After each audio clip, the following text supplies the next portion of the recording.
Jean-Paul II entre la vie et la mort, son état s'est encore dégradé ces dernières heures. Selon la presse italienne, le pape aurait perdu connaissance. Le dernier communiqué publié il y a une heure indique que son état général s'est aggravé et qu'il est désormais notablement compromis. Toute la communauté catholique est en prière depuis hier soir, depuis que le Vatican a annoncé la brusque détérioration de sa santé. Dans ce journal, avec nos envoyés spéciaux, nous serons en direct de Rome, de Cracovie, nous irons à Notre-Dame de Paris. Et puis sur ce plateau, plusieurs invités, dont le professeur Bernard Debré et Monseigneur Dubost. Autre titre de l'actualité, la campagne pour le référendum sur la Constitution européenne, avec le premier grand meeting hier à Marseille de François Hollande. À Marseille aussi, Philippe de Villiers qui lui se réjouit de l'avancée du non dans les sondages. Et puis le SIDAction en France, à partir de ce soir jusqu'à dimanche sur toutes les chaînes de télévision. La mobilisation pour lutter contre ce fléau et bien sûr l'appel à la générosité. Enfin, le groupe Queen était en France pour un concert unique. Le groupe s'est reformé 14 ans après la mort de son chanteur, Freddie Mercury, frappé par le sida. Un concert à guichet fermé alors que Queen n'était pas remonté sur scène depuis 20 ans. Madame, Monsieur, bonsoir. C'est au cœur du Vatican, place Saint-Pierre, devant les fenêtres du pape, que des milliers de fidèles sont en prière. Ils veulent accompagner Jean-Paul II et le soutenir dans son dernier voyage. Cette image est sans doute la plus symbolique de l'attente, une attente presque résignée. Le Vatican vient en effet d'annoncer dans un dernier communiqué qui nous est parvenu il y a moins d'une heure que l'état de santé de Jean-Paul II était notablement compromis. Les conditions générales du pape, comme le précise ce dernier bulletin, se sont aggravées. Le temps du deuil est proche et on prie pour le pape à l'unisson de ces millions de chrétiens, mais pas seulement, qui dans le monde entier se recueillent.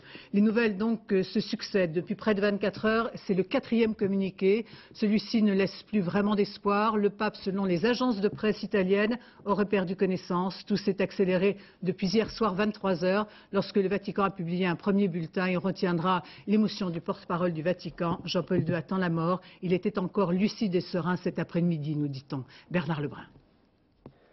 Visage grave, visiblement préoccupé, Joachim Navarro-Valls, le porte-parole du Vatican, vient de rédiger le 3e bulletin de la journée. Pas de conférence de presse cette fois, un simple communiqué distribué à la presse. Il est 18h30. En substance, le communiqué indique que le pape Jean-Paul II souffre d'une insuffisance cardio-circulatoire et rénale, que son hypertension artérielle s'est aggravée et qu'il respire mal.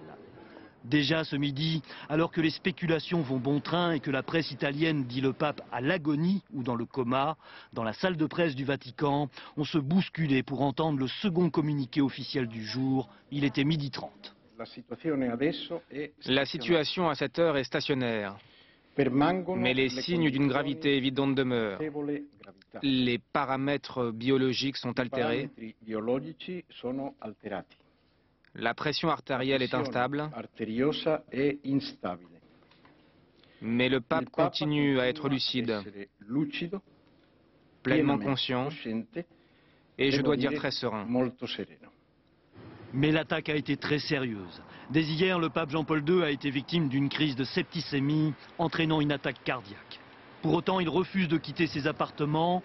L'alarme est si grave qu'à 19h15 hier, il reçoit le viatique des malades, autrement dit le Saint-Sacrement. Au petit jour, le premier communiqué officiel ne cache rien de la gravité de la situation. Il est 6h30. Ce matin, les conditions de santé du Saint-Père sont critiques.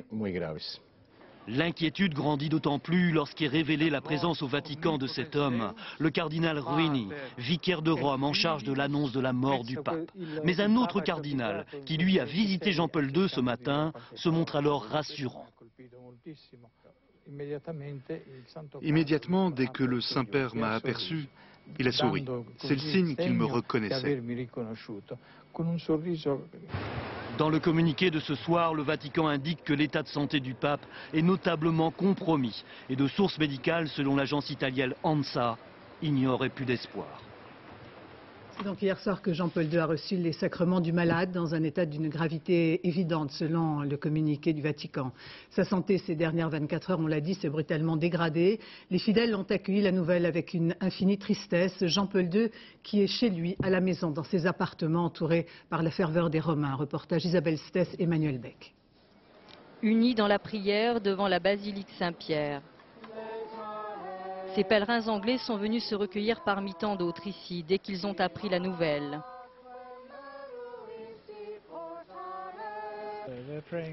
On prie très fort pour le Saint-Père, dit ce prêtre de Oxford. On prie pour ses derniers moments, pour son agonie.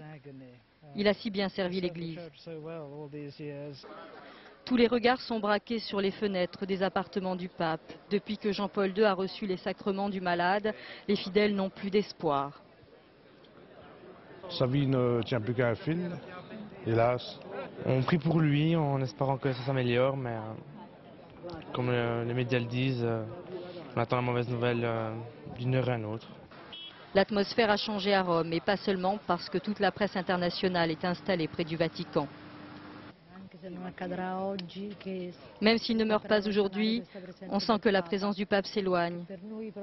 Et pour nous qui sommes de Rome, c'est encore plus important, car c'est comme un voisin. Là, je regarde ses fenêtres, c'est comme si je regardais les fenêtres de chez moi.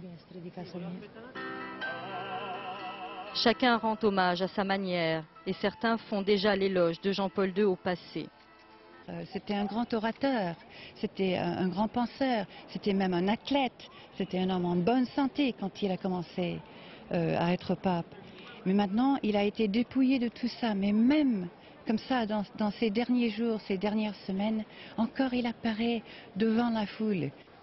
Alors que l'état de santé de Jean-Paul II ne cesse de s'aggraver, ce soir, de plus en plus de pèlerins convergent vers la place Saint-Pierre. Nous vous retrouvons, Gérard Grisbeck, en direct de Rome. Les derniers communiqués se succèdent. Le dernier est tombé à 19 h. D'autres pourraient suivre. Et le Vatican a choisi, semble-t-il, de multiplier les déclarations, ce qui n'est pas habituel. Oui, c'est pour le moins inhabituel. Vous savez, pendant des semaines, voire un peu plus, le Vatican nous avait habitués ou à ne donner qu'une partie de la vérité ou à ne rien dire. Là, visiblement, depuis hier soir, les choses ont changé. C'est vrai aussi que la situation de santé du pape est tellement critique qu'on ne peut plus la cacher. Et finalement, on peut dire que le Vatican prépare l'opinion publique internationale à la mort du Saint-Père. Alors c'est vrai que finalement, ces fidèles qui maintenant affluent sur la place Saint-Pierre, eh bien, accompagnent le mourant.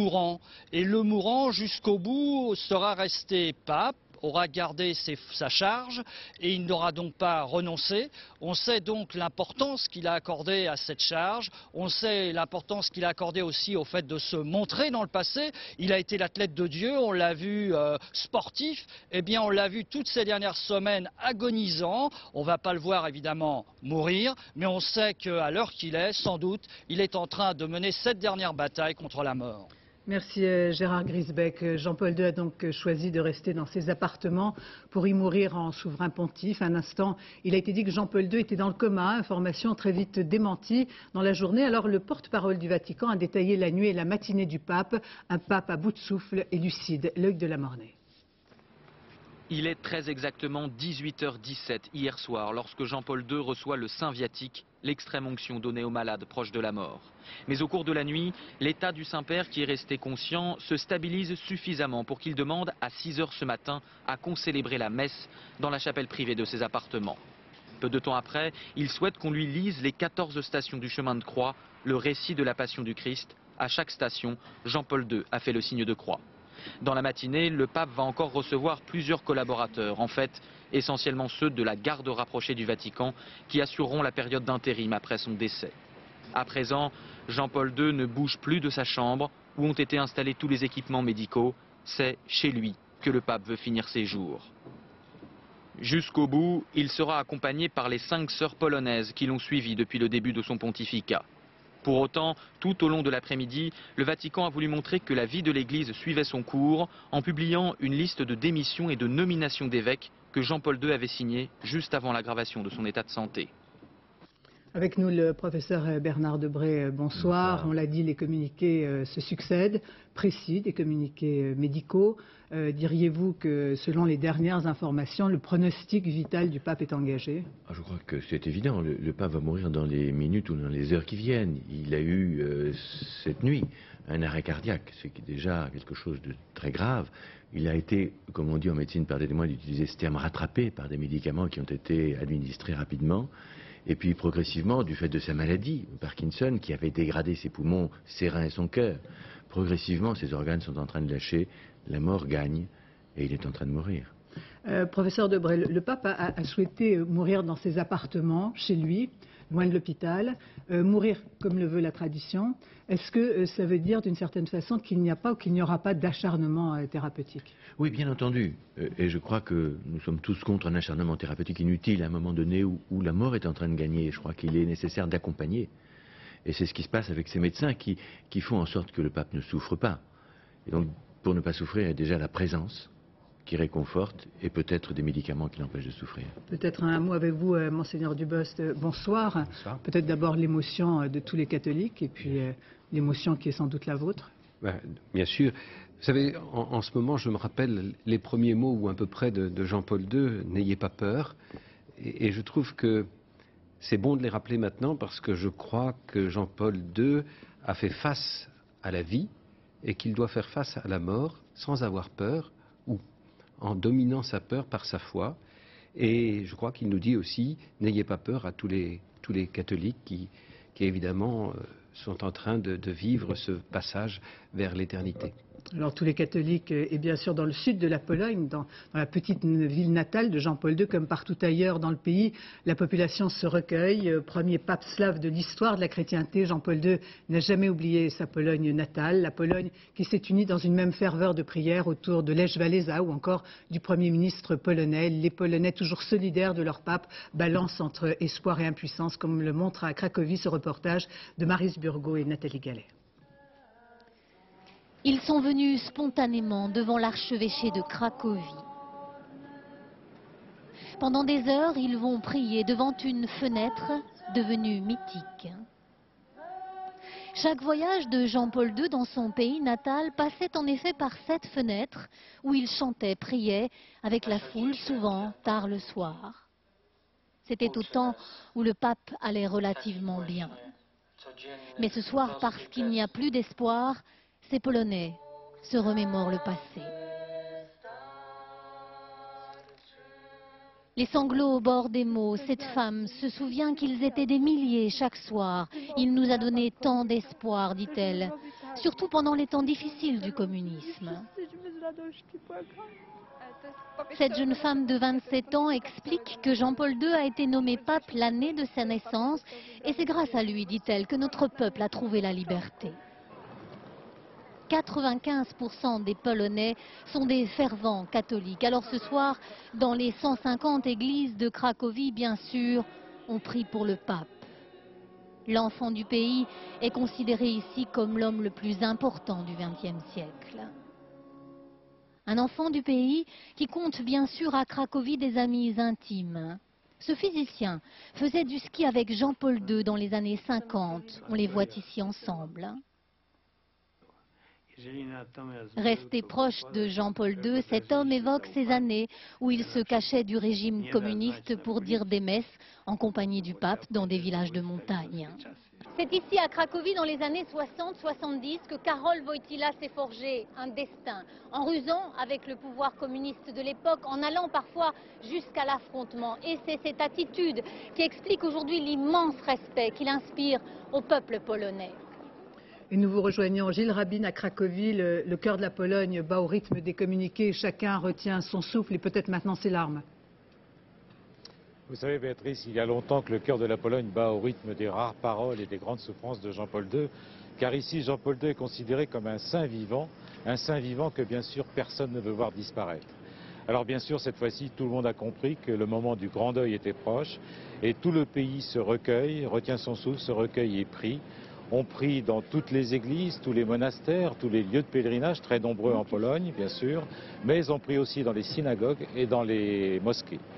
Car ce n'est pas seulement le plus grand pape de l'histoire, un des plus grands papes de l'histoire qui va disparaître, c'est aussi l'homme qui ici incarne à lui tout seul la fierté et la liberté retrouvée, qui incarne le sursaut national et qui incarne le formidable renouveau de la Pologne ces 25 dernières années. Merci Gilles Rabin. Une question à nos invités. Monseigneur Dubost, une information qui vient de nous parvenir à l'instant. Selon le ministère de la Santé du Vatican, le pape est à l'agonie. Comment doit-on interpréter cette déclaration d'un homme d'église, vous qui êtes un homme d'église? Je ne suis pas médecin, mais pour moi ça veut dire qu'il est en train de vivre ces quelques secondes et peut-être même que c'est en train de se terminer. Oui, je dirais qu'il est mort. quand on dit qu'il est à l'agonie, c'est-à-dire qu'il est mort, qu'il faut maintenant constater la mort. Alors je ne vais pas me placer à la place de Monseigneur Dubosc, mais il faudra que le Camerlingue aille constater la mort, et c'est ce qu'on est en train de faire vraisemblablement. Alors ça, bien sûr, nous en parlerons avec vous tous dans quelques instants. Je voudrais simplement qu'on parte à l'instant pour Paris, où à Notre-Dame, une messe vient d'être célébrée par Monseigneur André XXIII. Monseigneur XXIII qui a lancé un appel à la prière dans toutes les paroisses de son diocèse depuis ce matin. François Julien Piednoir, Thierry Breton. Les cloches de Notre-Dame sonnent pour Jean-Paul II. Cette messe est pour lui.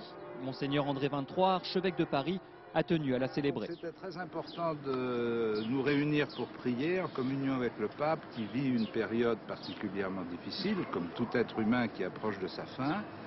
Et beaucoup de chrétiens cherchent comment exprimer leur solidarité, leur désir d'être en communion avec lui. Une cérémonie pour le peuple parisien et pour de nombreux touristes fervents ou curieux. Les fidèles, beaucoup de jeunes, se pressent pour apporter leur soutien spirituel. C'est à la fois le soutenir dans son épreuve, puis pour prier pour l'Église, qui est un tournant. Jean-Paul II nous a apporté beaucoup de choses, et c'est notre devoir de chrétien de venir prier, le soutenir. Je ressens de l'émotion, c'est un homme que j'aimais beaucoup, tout. Hein. Et vos prières vont être lesquelles? Vos pensées vont être lesquelles? Mes pensées, je sais pas, peut-être pour le monde entier, quoi, de prière de paix, quoi. À l'intérieur, des milliers de personnes qui se rassemblent spontanément dans un lieu cher à Jean-Paul II. Pas encore d'hommage de la République, même si l'on a pu apercevoir l'épouse du Premier ministre Jean-Pierre Raffarin, Alain Juppé ou encore Jean Tibéri. Comme beaucoup d'églises parisiennes, la cathédrale Notre-Dame sera ouverte une grande partie de la nuit. Les fidèles pourront venir prier pour leur pape. Et même ferveur, même piété à Lyon, où une messe s'est déroulée autour de Monseigneur Barbarin, primat des Gaules. Les fidèles étaient rassemblés à la cathédrale Saint-Jean. Partons maintenant pour Lourdes, où le souvenir de la visite de Jean-Paul II le 15 août dernier est encore très vivace. C'est dans cette ville qui vit dans le culte de la Vierge Marie, si chère au pape, que le souverain pontife avait surmonté la maladie pour son dernier déplacement en France. Lourdes qui est en prière depuis ce matin. Isabelle de Lyon, Olivier Combe. Les sanctuaires de Lourdes, le lieu de recueillement des malades. Bien sûr, le pape est dans tous les cœurs. C'est à l'homme souffrant que pensent les pèlerins. L'accompagne une prière pour lui pour qu'il s'en va en paix et que son agonie ne soit pas longue, parce qu'il a assez souffert. Beaucoup de douleur, molto dolore. Vous pensez à lui aujourd'hui? Toujours, sempre. En août dernier, Jean-Paul II a effectué ici son dernier grand voyage à l'étranger. Devant cette grotte, malade mais bien présent. Un souvenir plein d'émotions pour l'évêque de Lourdes. Lourdes est toute pleine de sa présence, il y a moins d'un an. Et ce dont tout le monde pourrait témoigner, c'est la grande sérénité qu'il y avait autour de lui. Et donc quand on nous dit aujourd'hui qu'il accueille la mort dans la sérénité, on peut le croire. Les sanctuaires se préparent à sonner le glas et à mettre leur drapeau en berne à l'annonce du décès du pape. Une prière spéciale sera dite au début de chaque office, mais il n'y aura pas de messe des morts. La fête de Pâques se prolonge encore jusqu'à dimanche prochain. Et donc la fête de Pâques, l'espérance de la résurrection, prime sur tout le reste, même sur la mort du pape. Et je crois que symboliquement c'est très fort de pouvoir célébrer une messe de la résurrection alors même que le pape est mourant. Dans la ville, le temps du glas, les commerçants tireront leurs rideaux. Le pape était ici très apprécié, très respecté. À Lourdes, l'été dernier, le pape n'avait pas réussi à cacher la terrible souffrance qui l'étreignait, image de ce combat qu'il a livré jusqu'à ses dernières heures. Jean-Paul II qui avait fait 8 voyages en France, le pays qu'il a le plus visité avec sa Pologne natale. Et c'est à Lourdes, il y a quelques mois, qu'il avait annoncé qu'il sentait venue la fin de son pèlerinage. Gilles Marinet. C'est un pape en fauteuil roulant qui est accueilli par Jacques Chirac à l'aéroport de Tarbes. En ce 14 août 2004, Jean-Paul II exprime sa joie de séjourner à nouveau dans un pays dont la culture et la foi, dira-t-il, ont marqué l'histoire. Je bénis le Seigneur qui me permet de revenir encore une fois chez cette terre bien-aimée de France. L'élocution du Saint-Père est difficile, la fatigue se lit sur son visage. Mais une heure plus tard, dans les rues de Lourdes, il semble revigoré par l'accueil enthousiaste de la foule. 21 ans jour pour jour après sa première visite, Jean-Paul II s'agenouille devant la grotte de Massabielle, là où la Vierge serait apparue à Bernadette Soubirous. Un malaise qui en dit long sur la santé déclinante du pape. Un peu plus tard dans la journée, Jean-Paul II fera lui-même allusion à sa possible disparition. Moi je regarde ici, près de la grotte de Massabielle, je le sens avec émotion que la tête, le terme de mon pèlerinage. En 1983, un pape alors bien portant avait promis de revenir à Lourdes. 21 ans plus tard, c'est un homme usé qui tient parole. Cet été-là, Jean-Paul II était venu offrir sa souffrance à une marée humaine. Ultime rendez-vous avec la communauté des croyants en France. Et cette souffrance, Philippe Arroir, comme Monseigneur Dubosc, vous en avez été vous-même témoin puisque vous étiez tous les deux à Lourdes. Philippe Arroir. Absolument, oui. C'était très émouvant de voir cet homme malade parmi les malades. La plupart des malades étaient soit sur des brancards, soit dans des petites voitures, mais lui-même était sur un trône roulant, comme on l'a vu. Et c'était extraordinaire de voir le visage de ces gens malades qui étaient vers un autre malade. C'est-à-dire en quelque sorte qu'il les comprenait, c'était extraordinaire, il y avait une communion énorme. Qui leur donnait de la dignité. Mais je voudrais dire que toute la vie de Jean-Paul II a été marquée par la souffrance de son enfance, les souffrances morales d'être orphelin, et tout ce qu'il a vécu, puis toute la maladie. Et vous savez qu'après son attentat, il a écrit une encyclique sur la souffrance, sur le sens de la souffrance et sur la lutte qu'on doit mener contre la souffrance, mais quand elle est là, la capacité de l'offrir. Et je crois que ce qu'il nous a montré, c'est qu'il a lutté contre la souffrance, il a voulu la vaincre, et en même temps, il a été capable de l'offrir. Peut-être un mot sur cette médiatisation, précisément de la souffrance, celle qu'a souhaité, semble-t-il, le Vatican. Je ne sais pas qui l'a souhaité. Vous savez, je crois qu'on peut dire que le pape n'avait pas ne donnait pas beaucoup d'autonomie à ses proches. Quand il voulait quelque chose, il le faisait. Et à mon avis, c'est ce qui l'a fait tenir jusqu'à Pâques. On a fait remarquer tout à l'heure qu'il était mort ou qu'il est en train de mourir le jour de Pâques. C'est, je crois, ce qu'il voulait. Et je pense qu'il y a quelque chose là de tout à fait important dans son caractère. Est-ce que c'est lui qui... Les journalistes, ça fait 30 ans qu'il est médiatique. Alors, ils continuent à l'être. Vous savez, il y a un phénomène très particulier, c'est quand les hommes malades veulent rester en vie jusqu'à une date, leur anniversaire, le retour d'un fils, une date particulière, ils y arrivent. Ils ont la volonté, la pugnacité. Et puis, quand cette date est arrivée, ils s'effondrent et la mort gagne. C'est ce qui s'est passé. Et donc, on va tout de suite évoquer précisément ces 2 mois de souffrance depuis cette mauvaise grippe qui a provoqué l'hospitalisation du pape et depuis la détérioration de son état de santé. Son état de santé s'était accéléré. On gardera de cette souffrance héroïque l'image du pape jetant ses dernières forces, vous l'avez dit, vers les fidèles le jour de Pâques. Frédéric Retard. C'était il y a 2 jours, la dernière apparition officielle de Jean-Paul II. Depuis sa première hospitalisation, début février, l'état de santé du pape n'a fait qu'empirer. À la fenêtre de sa chambre d'hôpital, il bénit la foule et tente de prendre la parole. Mais les mots italiens qui sortent de la bouche du Saint-Père sont incompréhensibles. Alors c'est un message enregistré au préalable par son entourage, prévoyant, qui prend le relais.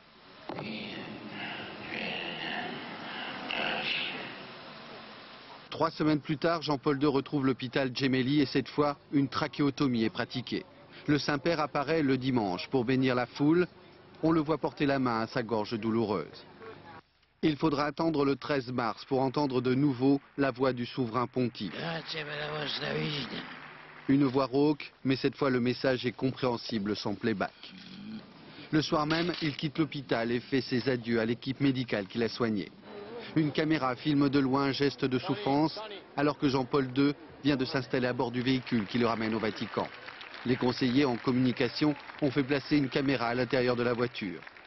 Jean-Paul II fait bondir ses médecins en voyageant la fenêtre ouverte. Ses proches l'affirment, le pape est lucide, mais son corps lui échappe.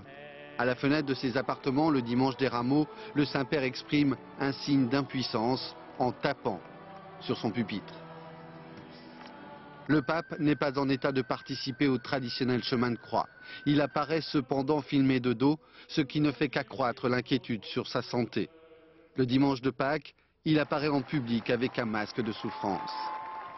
Seul un râle s'échappe de sa bouche, il sera incapable de prononcer un mot.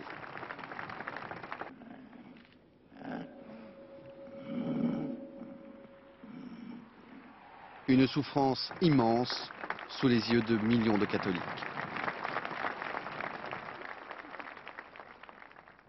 Partons dans le nord de la France où vit une forte communauté polonaise. Là aussi, émotion et recueillement. Reportage Marianne Mas. L'effigie de Jean-Paul II veille sur l'office du soir. Ici, beaucoup de Polonais se recueillent, parfois seulement quelques minutes, mais fidèles, pour témoigner leur foi et leur don spirituel à celui qui souffre. Pour qu'il finisse un peu.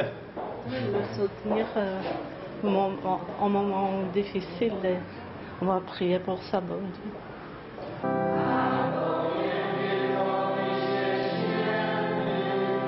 Comme l'épiscopat de Pologne a dit, nous voulons nous unir, non, pour prier ensemble, parce que je pense que le pape aujourd'hui a besoin de notre prière, de notre don spirituel. Un don spirituel que beaucoup préfèrent exprimer dans le silence et le recueillement de la petite chapelle. Jean-Paul II, un grand pape pour les Polonais. C'est notre pape qui est premier, qui est rentré dans la synagogue à Rome. C'est lui qui a commencé vraiment à concilier et tout pour que les chrétiens soient ensemble. Ensemble, tout ce week-end, les Polonais de la région vont prier pour leur pape.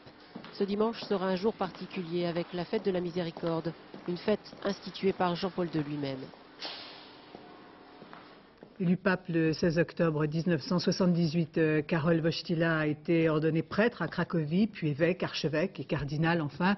Son élection à la tête de l'Église a été une surprise et une fierté pour cette Pologne qui est toujours restée très présente dans son cœur. À Cracovie comme à Varsovie, le pays est porté par une ferveur nationale. Caroline Gauthier. Karol Wojtyła n'a jamais oublié les siens. Alors aujourd'hui à Wadowice, sa ville natale, toutes les prières vont vers cet homme que certains ont côtoyé avant qu'il ne devienne le premier pape polonais.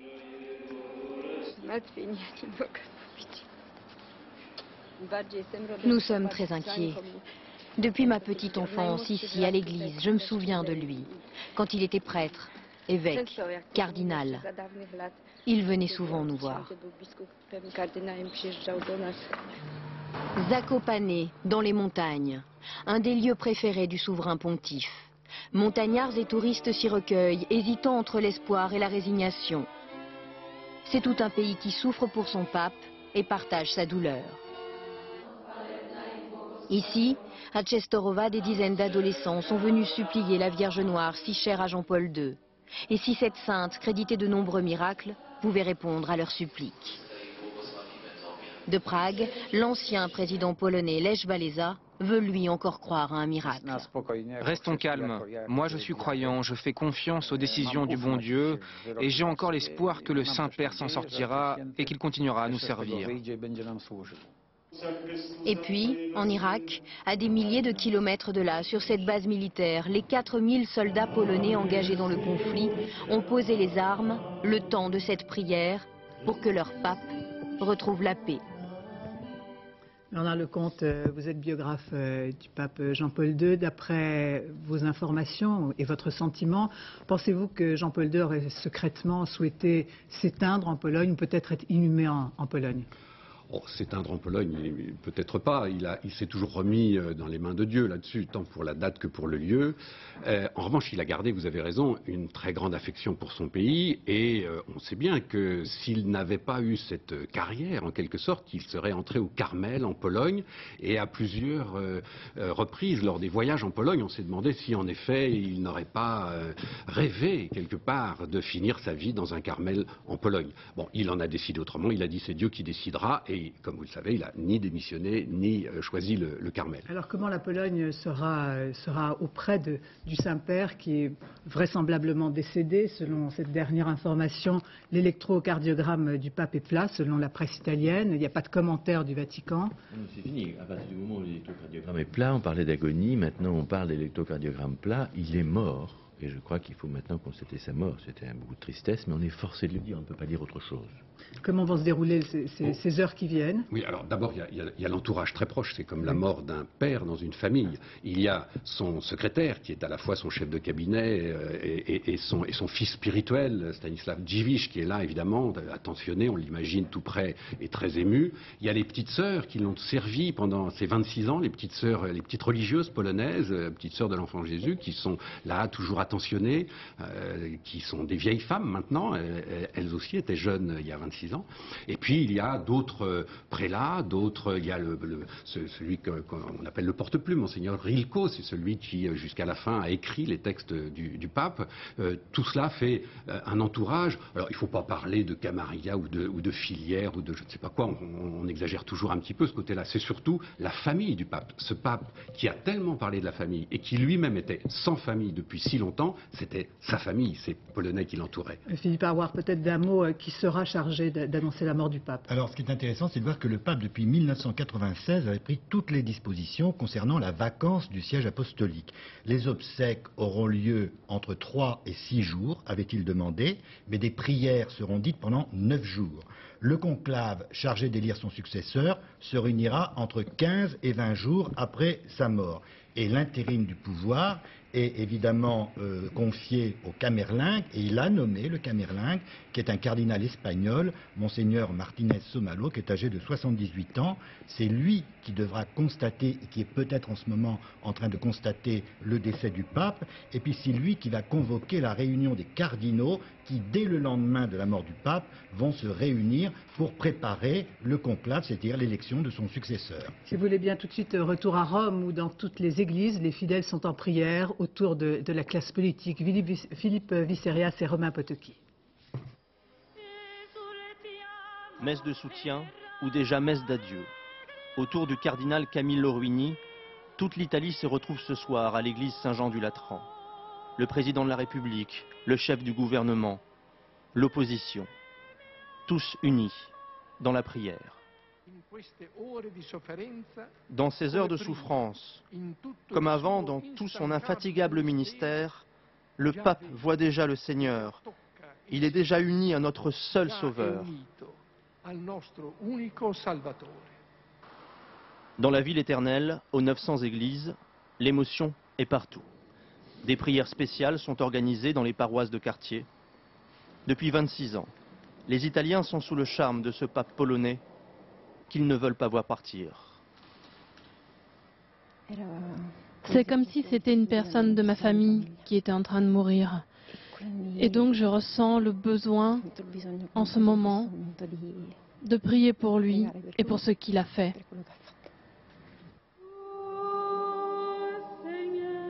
Ce sont les enfants de la génération Jean-Paul II. Dans le centre San Lorenzo à Rome, créé par le pape lui-même, ces jeunes accompagnent en prière la lente agonie du Saint-Père. On est dans la paix, dans la sérénité, même si c'est un mystère, la mort est un mystère, donc on accompagne le Saint-Père dans ce passage. À Saint-Louis des Français, l'église de la communauté française de Rome, le recteur s'est fait une raison et parle déjà de Jean-Paul II au passé. Certes, l'Église continuera, mais elle a bien vécu avec cet homme pendant bien des années et elle ne peut pas ne pas regretter de voir qu'il est temps qu'il rejoigne la maison du Père.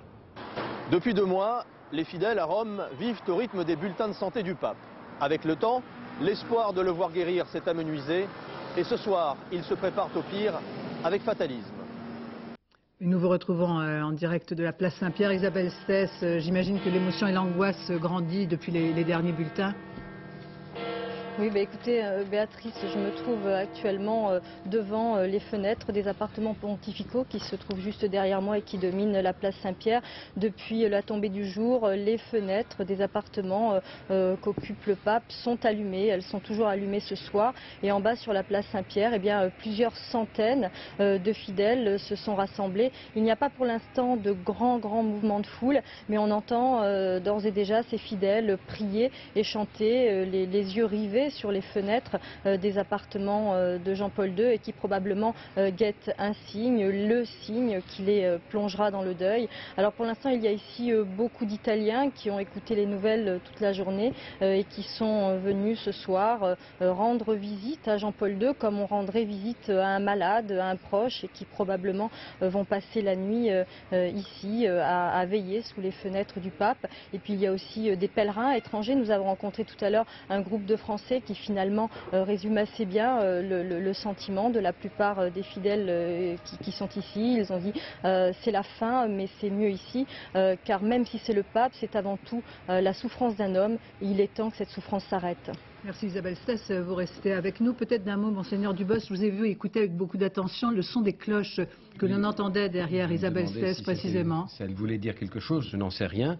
Ce que je sais, c'est que pour moi, elle m'invite d'une certaine manière, et je pense qu'elles invitent beaucoup de chrétiens à prier pour le pape. Vous savez, quand on veille quelqu'un qui va mourir ou qui est en train de mourir ou qui vient juste de mourir, et on dit des prières très simples, un psaume qui a 3000 ans et qui dit des profondeurs, je crie vers toi Seigneur, écoute mon appel. Et bien au fond, je pense qu'il est temps de dire cette prière et d'écouter, de demander au Seigneur d'écouter notre appel pour qu'il passe dans la paix. Philippe Arroir, cet appel semble venir d'ailleurs des images que l'on voit et que l'on voyait absolument. Place Saint-Pierre. Alors il faut savoir que c'est le cardinal Ruini, qui est le vicaire de Rome, qui est en charge d'annoncer la mort du pape. Donc tant qu'il n'aura pas annoncé cette mort du pape, pour la chrétienté et pour tout le monde, le pape n'est pas encore mort. Peut-être l'est-il cliniquement, mais pas officiellement. En tout cas, car le cardinal Ruini est le vicaire de Rome et le pape est aussi l'évêque de Rome. On entend des chants Place Saint-Pierre dans les images que nous sommes en train de découvrir avec vous en direct. Oui, je ne les entends pas bien, mais ce que je sais, c'est que j'imagine que c'est les prières que l'on dit dans ces moments-là et qui sont très importantes pour pacifier aussi ceux qui sont autour. Parce que ça doit être... Vous savez, on dit dans le désespoir, ou c'est la tristesse, mais c'est aussi l'espérance. C'est-à-dire que nous croyons qu'il est attendu et que pour lui, il a fini un pèlerinage difficile et qu'il rentre dans la lumière du Père un jour de Pâques, c'est beau. Le Saint-Père était d'ailleurs impatient, sans doute. Oh, j'imagine que pour lui, c'était un homme qui aime le travail. Et donc, il ne refusait pas le travail. Mais c'est quand même la densité de sa prière montrait combien il était attaché à ce lien avec Dieu. Je note que vous en parlez à l'imparfait. Oui. J'ai l'impression que malheureusement... On attend maintenant l'annonce officielle du Vatican. Je crois qu'il faut bien diviser deux choses. Il y a d'une part ce communiqué qui dit qu'il est un électroencéphalogramme plat. Que peut-on en déduire uniquement qu'il est mort? C'est la presse qui le dit, non pas le Vatican. Bien sûr, mais il y a le cérémonial, et Philippe Arbois le dit bien, on ne peut pas l'annoncer tant que ça n'a pas été constaté par les autorités officielles, et ça va être constaté d'une minute à l'autre. D'ailleurs, on peut dire que il y a très longtemps, pour constater la mort du pape, le Camerlingue avait un petit marteau d'argent et frappait 3 fois sur le front du pape pour voir s'il avait encore des réactions. En l'appelant par son prénom. En l'appelant par son prénom, exactement. Bon, ça ne se fait plus maintenant, et je suppose que l'acte de décès signé par 1 ou 2 ou 3 médecins suffira. Mais il faut quand même un certain cérémonial. Il faut que le vicaire de Rome l'annonce d'abord aux proches du pape. Ça peut se faire en pleine nuit, par exemple. On peut tout à fait imaginer que cette annonce se fera cette nuit. Probablement, même avant. Il faut également qu'il s'adresse au corps diplomatique, qu'il envoie des télégrammes, ou je ne sais comment, ou qu'il voit les ambassadeurs pour leur annoncer la mort du pape, et ensuite il annonce publiquement. Donc ça peut prendre un peu de temps, mais certainement, effectivement, que le pape est décédé à cette heure. On notait dans la journée cette attitude du Vatican, en fait, qui a beaucoup changé. Il y avait des nominations et des démissions annoncées par le Vatican aujourd'hui, comme si tout tournait normalement, j'allais dire.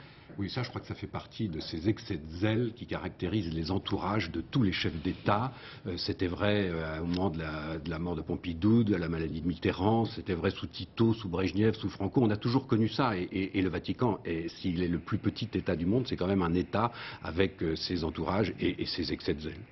Si vous voulez bien, on va partir, on quitte la place Saint-Pierre pour retrouver des millions de fidèles qui sont également rassemblés en prière, en fait, depuis hier soir, de Moscou au Brésil, en passant par les Philippines et les États-Unis. Chacun accompagne par la prière l'agonie de Jean-Paul II. Florence Bouquier. Aux États-Unis, au cœur de Manhattan, la santé du pape fait la une des panneaux publicitaires. Comme tant d'autres villes dans le monde, New York s'est réveillée dans la tristesse. Prières et recueillements à la cathédrale Saint-Patrick. Ce matin, nous prions pour notre pape, Jean-Paul II. Des prières partout dans le monde. Au Brésil, le plus grand pays catholique, les fidèles se sont recueillis toute la nuit. Et ce matin, d'autres les ont remplacés. Aux Philippines, les cierges brûlent sans faiblir. On prie pour le pape, pour qu'il puisse mourir sans souffrir. Ce que Dieu décide, toute l'Église doit l'accepter, quelle que soit sa volonté. En Irak, aujourd'hui, les chrétiens oublient jusqu'à leur propre situation. Leurs pensées vont vers Jean-Paul II.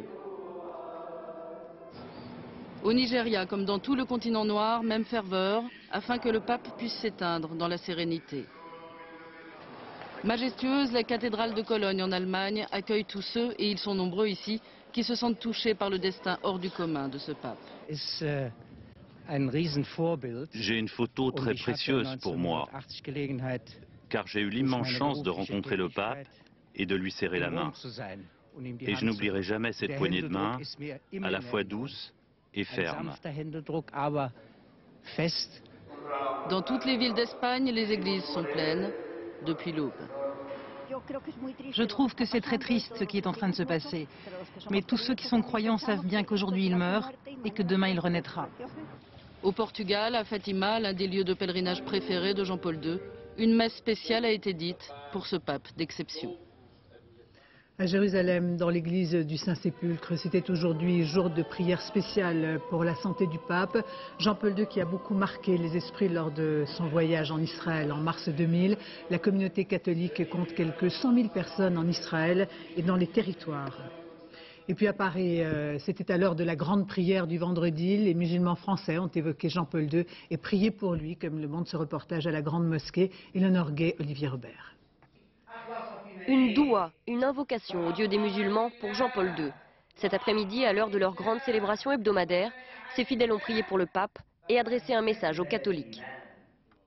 Nous exprimons nos sentiments de solidarité avec la communauté chrétienne dans ces moments difficiles qu'elle traverse.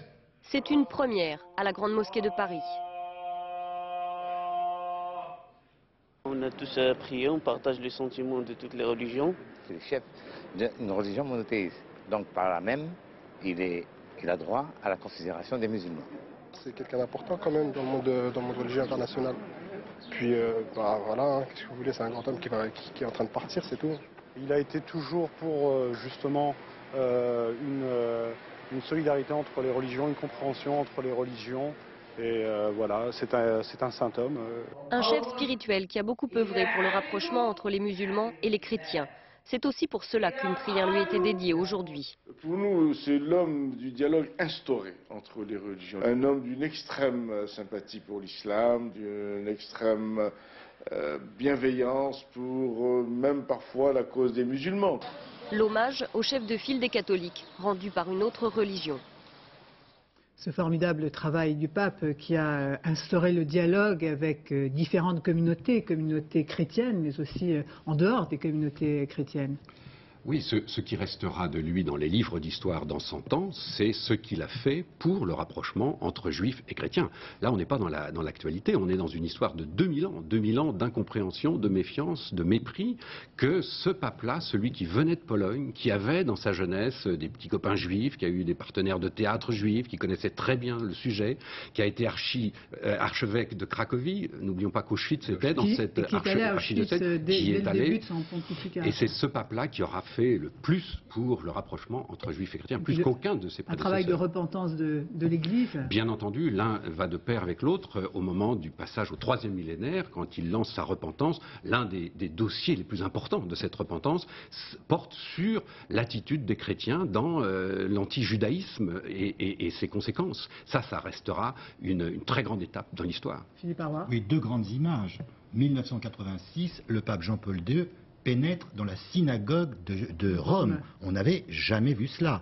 Et puis, plus récemment, lorsqu'il est allé à Jérusalem, il est allé s'incliner devant le mur des Lamentations à Jérusalem et il a mis dans l'interstice le petit message que l'on met toujours, que tous les pèlerins mettent, les pèlerins juifs la plupart du temps. Et puis également, il a été dans des mosquées, il a été dans les pays musulmans. Il a fait un travail absolument considérable dans le dialogue, non seulement entre chrétiens, même si on peut dire qu'avec les orthodoxes ça n'a pas toujours très bien marché, mais également le dialogue interreligieux avec les autres religions musulmanes, juives entre autres. Il faudrait penser à Assise. Assise. Deux réunions d'Assise qui sont quand même assez extraordinaires. Avec, alors là, pratiquement toutes les religions représentées et priant les unes à côté des autres, c'est quand même un spectacle. Et pour la paix. Alors, si vous voulez bien, je vous propose tout de suite d'écouter l'abbé Pierre qui vit, lui, les derniers instants du pape comme un soulagement. On l'écoute. Tous ceux qui l'aiment ne pouvaient pas ne pas désirer qu'approche la fin de souffrances qui s'enchaînaient, qui s'accumulaient. Parce que je l'aime dans la vénération qu'il m'inspire, mais dans l'affection aussi que je peux avoir pour lui, j'aspirais à ce que vienne le moment où il ne souffrirait plus, car il n'y avait plus que ça d'important. On nous confirme qu'il a encore toute sa lucidité, ça ne m'étonne pas, car il a été capable d'une activité intellectuelle considérable. La plupart de ces documents, des encycliques ou d'autres documents, ont sa marque, bien sûr, peaufinée par du secrétariat, mais c'est véritablement sa pensée qui nous a été communiquée tout au long de ses responsabilités. Et nous retrouvons à présent en direct de Lyon Monseigneur Barbarin. Bonsoir, vous êtes primat des Gaules. Bonsoir madame. Vous allez sans doute partir, j'imagine, dans les heures qui viennent pour Rome. Peut-être pas dans les heures, mais dans les jours qui viennent. Là, je sors de la cathédrale où il y avait beaucoup de monde qui était venu pour prier pour le pape. On sentait une grande affection de tout le monde pour lui, ce qui est normal. Je suis très heureux de parler juste après l'abbé Pierre, qui est un enfant de Lyon et qui a grandi ici, et avec qui je me suis entretenu au téléphone il y a juste un jour ou deux, et de sentir aussi son affection pour le Saint-Père. Et les Lyonnais sont venus très très nombreux ce soir à la cathédrale pour confier à la Vierge Marie les dernières heures du pape. Maintenant et à l'heure de notre mort, Sainte Marie, Mère de Dieu, priez pour nous. Donc nous avons prié pour lui et nous l'avons confié à sa prière à elle. Et puis demain nous ouvrirons toute la basilique de Fourvière pour lui, pour que les gens puissent venir prier, signer et manifester leur affection au Saint-Père, leur gratitude à Dieu aussi pour ce beau serviteur dont nous avons vu la trace lumineuse au milieu de nous. Dans la cathédrale tout à l'heure il y avait Monseigneur Segui qui a donné l'homélie et il a comparé la foi du pape à un chêne du XXe siècle. C'était très beau. On sentait aussi une vraie action de grâce dans son cœur. Et puis lundi nous inviterons tout le monde dans la cathédrale, tous ceux qui le veulent, et puis je partirai à Rome ensuite, oui. Oui, j'aimerais entendre peut-être un sentiment plus personnel, comment vous vivez la disparition annoncée de Jean-Paul II. Écoutez, avec un double sentiment un peu contradictoire. Alors, le premier, c'est de la nostalgie quand même, parce que je me souviens que moi, par exemple, qui suis archevêque de Lyon maintenant, la première fois que je suis venu à Lyon, c'était en 1986, avec toutes les jeunes de mon aumônerie, quand j'étais aumônier de lycée, et on était venus à Gerland, où il y avait le rassemblement du pape, on avait allumé nos briquets, on avait chanté comme c'était un immense concert. Il y avait justement le concert de Jean-Michel Jarre dans cette ville. Alors, et le Parc des Princes quelques années auparavant, donc 1000 souvenirs, des choses si intenses vécues avec le pape nous reviennent, forcément comme quand quelqu'un qu'on aime beaucoup s'en va. Donc ça c'est de la tristesse ou de la nostalgie ou la douleur d'une séparation liée à l'affection qu'on porte à quelqu'un. Et en même temps, bien sûr, dans ma foi, une profonde gratitude. Parce que moi je suis heureux d'avoir vu la foi, la solidité de ce successeur de Pierre. Jésus dit dans l'évangile à Pierre, il lui dit, quand tu seras revenu, fortifie tes frères dans la foi. Et on peut dire que Jean-Paul II, il a vraiment été un bon successeur de Pierre et qu'il a fortifié ses frères dans la foi. En plus de cela, il a travaillé à l'unité, à la rencontre entre les chrétiens, à la rencontre entre les religions, à la prière commune, au dialogue. En plus, il a été un extraordinaire serviteur des pauvres dans le monde entier. Il a parcouru sans se lasser le Mexique et l'Afrique et l'ensemble du monde pour défendre cette cause, pour être la voix des sans-voix, si on peut dire.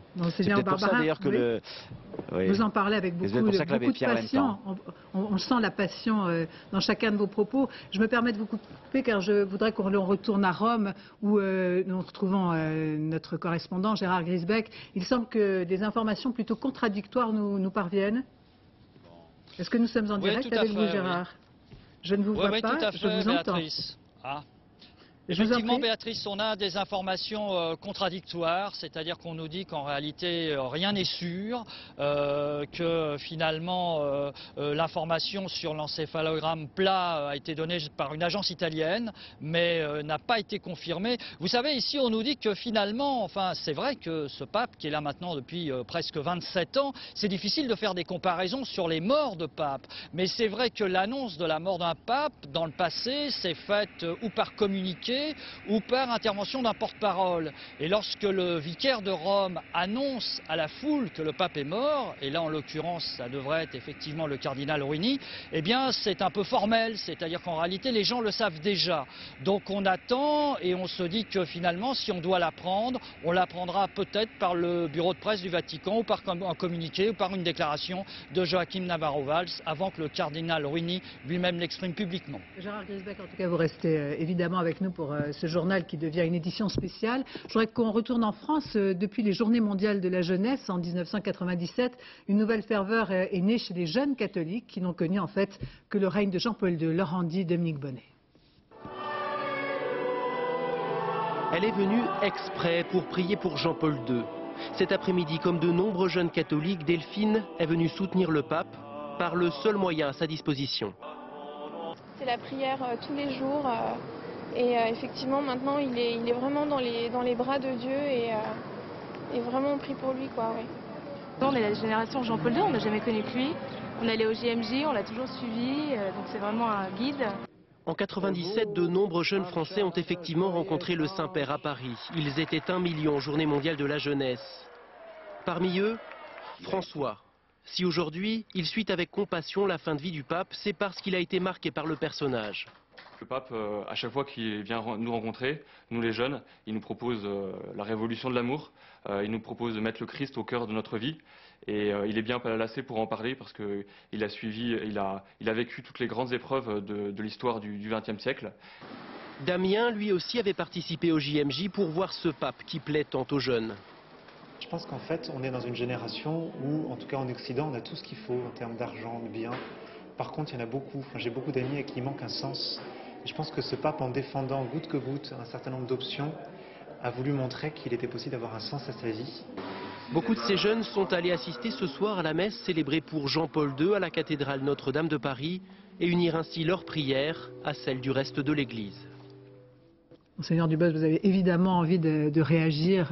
La jeunesse portait le pape dans sa douleur, on l'a vu à Lourdes, mais ailleurs également. C'était une des voies importantes de ses voyages multiples. Depuis le début de son pontificat, il a fait très attention aux jeunes. Vous savez que le Concile Vatican II est le premier concile qui s'est occupé des jeunes, qui a fait un message pour les jeunes. Et vraiment, Jean-Paul II a porté ce message. J'aimerais dire que non seulement il a été populaire, mais il leur a posé des questions. Et il les a invités à être vrais avec eux-mêmes. Et je crois que c'est la clé de son succès. Car il était vrai, lui, et il disait des choses en s'appuyant sur l'espoir que les autres en face étaient vrais. Et il a on a vu aussi là est important. Le charisme du pape devant ces millions de jeunes, finalement, on avait l'impression d'assister pratiquement à des concerts rock. En fait, oui. C'est comme ça qu'il le voulait. C'était une grand-messe pour les jeunes. Ça restera un des plus extraordinaires paradoxes de ce pape, dont le discours, le moins qu'on puisse dire, c'est qu'il est exigeant. Ce leader d'opinion est le moins démagogue de tous les leaders d'opinion. Et pourtant, quand il parle aux jeunes, il a 500 000, 800 000, 1 million de jeunes qui viennent l'écouter. Ça ne veut pas dire évidemment que tous ces jeunes, le dimanche suivant, vont aller à la messe. Mais ça veut dire qu'il leur parle, en effet, comme personne ne leur parle, du bien, du mal, d'une façon très directe. Et en même temps, un pape très conformiste, réactionnaire, a-t-on dit. Il parlait aux jeunes, il était contre l'avortement. On parle du SIDAction qui va se dérouler à partir de demain, enfin à partir d'aujourd'hui et tout ce week-end. Oui. On sait à quel point le pape a eu des réactions très réservées et très critiquées. Et je crois qu'il faut se méfier de l'étiquette réactionnaire, et puis il faut aussi savoir que dit l'Église là-dessus. Parce que du cardinal Lustiger, archevêque de Paris, jusqu'à Georges Cottier, le cardinal qui est le théologien du pape, tous disent, si vous ne pouvez pas vous contenir, mettez-le. Je crois qu'il faut quand même rappeler ça très fort. Le pape, lui, est au-dessus, il trace la ligne d'horizon, il dit le rapport sexuel, c'est ce qu'il y a de plus beau au monde, et pour qu'il soit beau, pour qu'il soit un don total et absolu, il ne faut pas qu'il y ait de contraintes. Donc le préservatif est condamnable. Mais, encore une fois, il y a l'idéal que trace le pape, et puis il y a la réalité, la faiblesse des hommes, les épidémies, et ça, c'est les évêques, si j'ose dire, monseigneur, qui s'y collent. Alors un mot, Philippe Arroir, avant de commenter les images qui nous parviennent en direct de la place Saint-Pierre, qui est maintenant... que c'est lui qui a créé les Journées mondiales de la jeunesse. C'est comme ça qu'il s'est imposé comme le pape d'une génération. N'oublions pas que c'est le pape qui a poursuivi sa mission pendant plus de 26 ans et demi, donc le pape de toute une génération. Et c'est ça qui est extraordinaire chez lui. Il faut se souvenir du Parc des Princes, avant les JMJ. Il faut se souvenir de 1975, avant les JMJ. Il a toujours voulu parler aux jeunes et parler un langage de vérité. Mais je crois que justement, ce qu'on aimait en lui, c'est qu'il n'avait pas l'air de tricher. Une marque de fabrique. C'était aussi un pape qui était un athlète. Quand on l'a vu arriver, il était jeune. C'était un athlète extraordinaire. L'athlète de Dieu, le sportif de Dieu, a-t-on dit. Sportif de Dieu, on le voyait faire du ski et ça avait changé et bouleversé l'image des papes qui étaient plutôt des papes un peu dans leur curie romaine. Et jusque-là, ça a été un pape qui a été tout à fait moderne. Alors il a eu un langage qu'il a eu, c'était le langage de l'Église. Il a 58 ans. Oui. Je me souviens d'un gamin qui disait, on lui demandait qu'est-ce que c'était qu'un pape, et il avait répondu, c'est un homme qui rend hommage à Dieu en voyageant. C'est en effet une très belle définition. Si vous voulez bien, on va essayer de voir ce qui va se passer après, car la mort imminente de Jean-Paul II est avérée. Après débutera un interrègne d'au moins 2 semaines avec l'élection du nouveau pape au cours du conclave. Le conclave qui se déroule dans la chapelle Sixtine. Samassoula. Lorsque les portes de la chapelle Sixtine se refermeront sur les cardinaux, l'élection d'un nouveau pape commencera. 20 jours au maximum après le décès du Saint-Père. Sous l'œil du jugement dernier de Michel-Ange, réunis en conclave, les cardinaux électeurs, ceux qui ont moins de 80 ans, vêtus de pourpre, voteront 2 fois le matin, 2 fois le soir, totalement coupés du monde. Mais avant cette période de huis clos, les 117 cardinaux électeurs procéderont à d'intenses consultations. Presque tous ont été nommés par Jean-Paul II. En fait, ces hommes pourpres venus du monde entier se connaissent mal. Ils recevront tour à tour des prêtres, des responsables de congrégations religieuses et même des laïcs. Dans ce sacré collège, l'Europe est le continent le plus représenté, mais elle n'a pas la majorité absolue. C'est la première fois dans l'histoire de l'Église. Les cardinaux peuvent élire l'un des leurs, un prêtre ou même un laïc à la majorité des 2/3. Lorsque les cardinaux tombent d'accord sur un nom, les bulletins sont jetés dans de la paille mouillée pour qu'une fumée blanche s'échappe sur la cité du Vatican. Nous avons un pape, annonce alors le protodiacre. Quelques minutes après, le nouveau pape apparaît à la fenêtre de la basilique Saint-Pierre, comme Jean-Paul II en 1978 lorsqu'il fut présenté aux fidèles. Karol Wojtyla était alors un cardinal inconnu. Nous étions il y a quelques instants en direct de Lyon avec Monseigneur Barbarin qui donc va partir pour Rome puisqu'il sera l'un des plus jeunes à voter. 5 Français, je crois, seront présents. Absolument. Sur les 117 cardinaux de moins de 80 ans, il y a 5 Français. Le cardinal Barbarin, on vient de le voir, archevêque de Lyon. Le cardinal Panafieux, archevêque de Marseille. Le cardinal Lustiger, ancien archevêque de Paris, qui a 78 ans. Le cardinal Torrent, qui est bibliothécaire au Vatican. Et le cardinal Paul Poupart, qui est président du Conseil de la Culture. Voilà, ça fait donc 5 cardinaux français. Il y aura, on l'a vu, une vingtaine de cardinaux italiens. Et on l'a dit, pour la première fois, les Européens ne seront pas majoritaires. Alors, on ne va pas jouer au jeu des pronostics, ce serait évidemment indécent, mais néanmoins, comment peut-on imaginer l'élection de ce prochain pape? On a dit qu'il y aurait une forme d'alternance après une très longue période, comme celle qu'a vécu Jean-Paul II. On choisirait peut-être un pape âgé. Est-ce que c'est vraisemblable pour une période plus courte? Ça, je crois que le jeu des pronostics, vous savez, on s'est toujours trompé. À chaque élection de pape, on s'est trompé, sauf une fois avec Montini. Y compris pour Jean-Paul II, qui avait été la surprise. Non, ce qu'on peut dire, il ne faut pas avancer des noms, c'est pas le tiercé. En revanche, il y a une vraie problématique de l'Église catholique aujourd'hui qui est à 87% dans l'hémisphère sud. C'est-à-dire que la catholicité aujourd'hui, c'est l'Amérique latine, c'est l'Afrique, c'est l'Inde, c'est les Philippines, et c'est de là que devrait probablement venir le prochain pape. Peut-être cette fois-ci, peut-être la fois d'après. Ce que Jean-Paul II aura réalisé, c'est la mondialisation de l'Église. Il aura au fond accompagné la mondialisation de notre planète par la mondialisation de l'Église. Aujourd'hui, ça ne serait pas étonnant du tout d'avoir un pape africain ou métis. On dit que ces derniers mois, il avait préparé d'ailleurs ses successions. Est-ce que vous êtes d'accord avec cette analyse? Moi, je ne crois pas à ces analyses-là. Je ne crois pas que le pape prépare sa succession. Il a, en 26 ans, mondialisé l'Église. Cette Église est mondiale et le pape viendra de quelque part dans le monde. Moi, je voulais dire qu'en principe, c'est le Saint-Esprit qui décide, qui aide en tout cas les cardinaux à choisir un nouveau pape. Alors le Saint-Esprit, de temps en temps, il a des clins d'œil. Par exemple, on avait dit effectivement qu'après de longs règnes, il faut un pape, disons, qui est assez âgé et qui dure peu. Alors après Pie XII, long règne, on avait trouvé Jean XXIII. Un pape qui venait de Venise, qui était bon enfant, bon, qui allait pas faire grand-chose. Il a fait le concile, c'est quand même assez extraordinaire. Et ce qu'on oublie aussi, c'est que après Paul VI, c'était pas Jean-Paul II qui devait régner, c'était Jean-Paul Ier. Et là aussi, il y a eu un clin d'œil tout à coup. Oui. Absolument. Donc c'est là où on peut pas dire grand-chose. Bon, simplement, on peut quand même constater une chose, c'est que là où il y a le plus de catholiques, c'est en Amérique latine. Et il y a des candidats certainement très sérieux en Amérique latine. C'est tout. Si vous voulez bien, je vous interromps un instant. On va tout de suite repartir vers Rome. Gérard Grisbeck, quelles sont les dernières informations? Écoutez, les informations qu'on a ici, c'est que finalement les choses durent, c'est-à-dire que sur la place Saint-Pierre, effectivement, de plus en plus de pèlerins viennent et prient et chantent. Et on voit maintenant cette place quasiment noire de monde. En revanche, du côté du Vatican, on n'a aucune information. C'est-à-dire qu'on a toujours ces deux fenêtres que sans doute vous devez voir, les appartements du pape toujours éclairés. Mais non seulement nous n'avons pas d'informations, mais la salle de presse du Vatican est maintenant vide et on ne nous donne pas de prochain rendez-vous. Merci Gérard Grisbeck. Je voudrais peut-être d'un mot parler de cette phrase que j'ai notée du cardinal Lustiger. Il a dit « On ne comprend rien à Jean-Paul II si on ignore qu'il passe au moins 3 heures par jour en prière. Et en fait, il prend ses décisions dans le secret de sa chapelle et non pas à son bureau. » Est-ce que vous êtes d'accord aussi avec cette phrase et cette analyse? Je ne sais pas si les 3 heures, mais ce que je sais, c'est que chaque fois que je l'ai vu un petit peu dans la durée, je l'ai vu prier avec une intensité qui était tout à fait remarquable.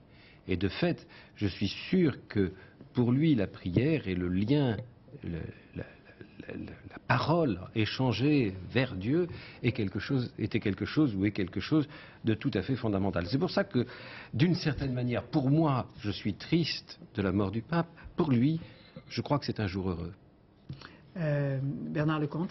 Il est vrai que Jean-Paul II aura été un pasteur, il a été professeur, il a été poète, journaliste, il a été comédien, il a été sportif, il a été aumônier d'étudiants, mais en effet, le cardinal Lustiger a raison, on ne comprend pas l'homme si on ne sait pas qu'il est en plus un mystique, qui a failli plusieurs fois entrer au Carmel et qui a été d'abord et avant tout un homme de prière. C'était aussi un pape du monde, c'est le premier pape qui a fait autant de voyages, c'est un pape qui est allé à la rencontre des gens, et ça c'est tout à fait extraordinaire, il n'y a pas d'autre expérience. Il a pris le monde comme une paroisse, donc il est allé partout. Alors je voudrais peut-être que l'on retrouve ces images que l'on voit, place Saint-Pierre, donc nous sommes en direct, cette place est noire de monde, tous ces fidèles qui convergent depuis hier soir vers cette place ont entendu sans doute les nouvelles extrêmement préoccupantes de la santé du pape. Je ne sais pas si pour eux ils sont en prière sachant que le pape est mort, peut-être ne l'est-il pas, c'est vrai qu'on le disait, les communiqués sont tout à fait contradictoires. Est-ce que peut-être vous pouvez me commenter ces images? On a le sentiment, Monseigneur Dubosc, qu'il va y avoir une déclaration. Il y a quelqu'un qui est en train de faire prier, j'ai l'impression, l'ensemble des gens qui sont sur la place. Et je crois que ceci est tout à fait logique et tout à fait important. Et après tout, j'invite ceux qui sont devant leur téléviseur et qui sont catholiques à en faire autant. Moi, il se trouve que j'étais à Rome au moment de la mort de Paul VI et de Jean-Paul Ier, puisque c'était en 1978. Et ce qui m'avait frappé, c'est que sur cette place Saint-Pierre, au début, il y a personne et en une seconde, cette place se remplit. Les gens viennent tous ensemble, comme s'il y avait un appel pour prier. Quando il padre soffre, I figli si stringono accanto. Ses enfants Quando s'approchent de il padre lui. muore, Quand le père i meurt, figli si inginocchiano ses enfants l'approchent et prient. e così gli dicono l'affetto, Et ils expriment ainsi l'ammirazione, leur la remerciement, gratitudine. leur foi. Et nous voulons le Così faire ce vogliamo soir. fare Nous voulons le stasera faire noi, ce soir ensemble, autour du Saint-Père, al Santo Padre. autour de cette place. In questa Le piazza, 16 octobre il 16 ottobre 1998, 1978, Giovanni Paolo II, Jean-Paul con II voce giovanile, gridò: a ouvert anzi, spalancate le porte a Cristo. ses fenêtres. Ce soir, cette nuit, le Christ ouvre aussi les fenêtres à Jean-Paul II et la porte. Mais certainement, il y a aussi Marie, la Sainte Mère. Et elle a dit, je suis à toi. Elle a dit, je suis à toi. Nous prions le Saint Chapelet et nous nous étreignons autour du Saint-Père et nous voyons Marie, sa mère, qui dit Jésus, ton Fils. Et nous confirmons ces paroles par notre prière. Au nom du Père, du Fils et du Saint-Esprit. Monseigneur Dubos, donc cette prière est dite par un évêque, semble-t-il. Il ne s'agit pas du vicaire, ce n'est pas Monseigneur Véné. Et il dit simplement le Je vous salue Marie, vous savez, et alors... La Vierge Marie si chère au pape. Si chère, vous savez, pour lui, c'est le modèle de la foi. C'est le modèle du oui total, entier, et il a voulu être totus tuus, vous vous souvenez, c'est sa devise, totalement à toi. Et je crois que c'est très beau de prier le Je vous salue Marie, simplement maintenant. Alors, Philippe Arroy, quand même pas mal des commentaires sur ces images. Donc, oui. La place Saint-Pierre, où se sont réunis ces milliers de fidèles, ils sont en train de prier. Tous, et alors il n'y a pas que des Italiens, parce qu'il y a beaucoup d'étrangers à Rome. C'est ça, c'est le pape universel à l'universalité qui est près d'elle pour prier et au moment où il doit retrouver sans doute très bientôt la maison du Père. Donc c'est ça qui est aussi important. Et comme aussi important, on a beaucoup insisté sur la Vierge Marie, comme vous l'avez fait, Monseigneur, mais c'est de savoir que lors de son dernier voyage, c'était à Lourdes et il a prié dans la grotte de Massabielle. Et il fallait voir le pape dans cette grotte. Il était auprès de la Vierge, véritablement, qu'il a tant aimé. Et c'est ça qui était extraordinaire aussi. Est-ce qu'on peut imaginer que ces prières peuvent durer toute la nuit? Que les fidèles et les hommes d'église vont accompagner le pape? Certainement que les prières vont durer toute la nuit. Là, je vois un des responsables du Conseil des laïcs qui est en train de prier.